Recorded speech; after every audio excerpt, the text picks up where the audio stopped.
Shalom, berjumpa kembali dalam Renungan Suluh Injil 5 Juni 2025. Kebenaran firman Tuhan bagi kita diambil dari 1 Tesalonika pasal 4 ayat 13 sampai 18 dan 2 Tesalonika 1 ayat yang ketiga serta 2 Tesalonika 2 ayat yang 11.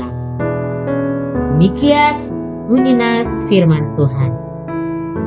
Pada waktu sangkakala Allah berbunyi, maka Tuhan akan turun dari surga.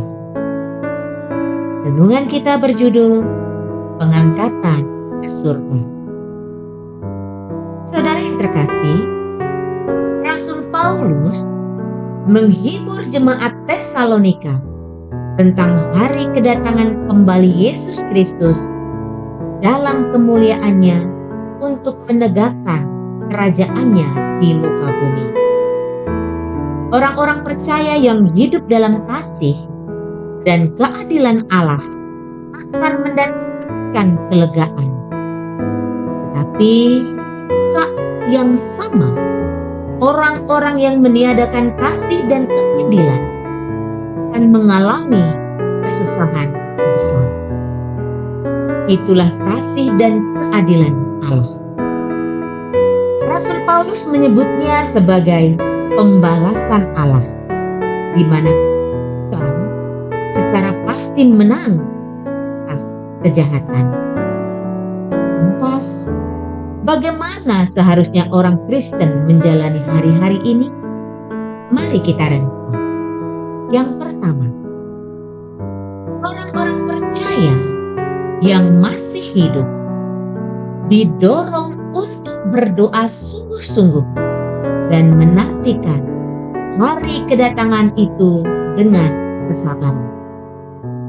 Semua orang yang pernah hidup di dunia selama ribuan tahun kelak akan sama-sama berdiri di hadapan tahta pengadilan Kristus. Rasul Paulus menasihatkan agar keadaan menanti ini dijalani dengan pengharapan dan menjadi alasan untuk rendah hati menghadapi penghakiman Tuhan. Pengharapan akan adanya kebangkitan dan kerendahan hati menghadapi penghakiman Allah akan memberikan sudut pandang terhadap kematian sebagai transisi dari hidup sekarang kepada hidup yang lebih baik.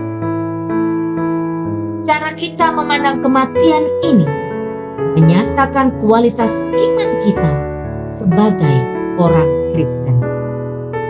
Yang kedua, di saat yang sama, orang-orang Kristen tidak memandang rendah kehidupan di dunia, apalagi berusaha mengakhiri hidup sebelum waktunya. Entah seseorang mati di usia lanjut atau di usia muda, itu merupakan transisi menuju kehidupan yang lebih baik yang kita harapkan dan bukan merupakan sebuah tragedi. Karena satu-satunya kehidupan terbaik yang harus diinginkan oleh orang percaya ialah kehidupan kekal. Kita telah percaya kepada Yesus yang adalah buah sulung kebangkitan dan hidup kekal, sehingga kebangkitan orang mati dan pengangkatan untuk hidup kekal merupakan sebuah kepastian. Orang-orang yang masih hidup akan menyongsong Kristus di awan. Awan melambangkan keagungan Raja kemuliaan. Dia berkenan turun dari surga dan memperkenankan orang percaya naik dan berjumpa dengannya di awan. Amin. Saudara, hal terbaik dari doktrin pengangkatan ke surga ialah kita akan mengalami persekutuan yang lebih dekat dengan Allah. Amin. Datanglah Tuhan Yesus. Tuhan Yesus memberkati kita sekalian. Shalom.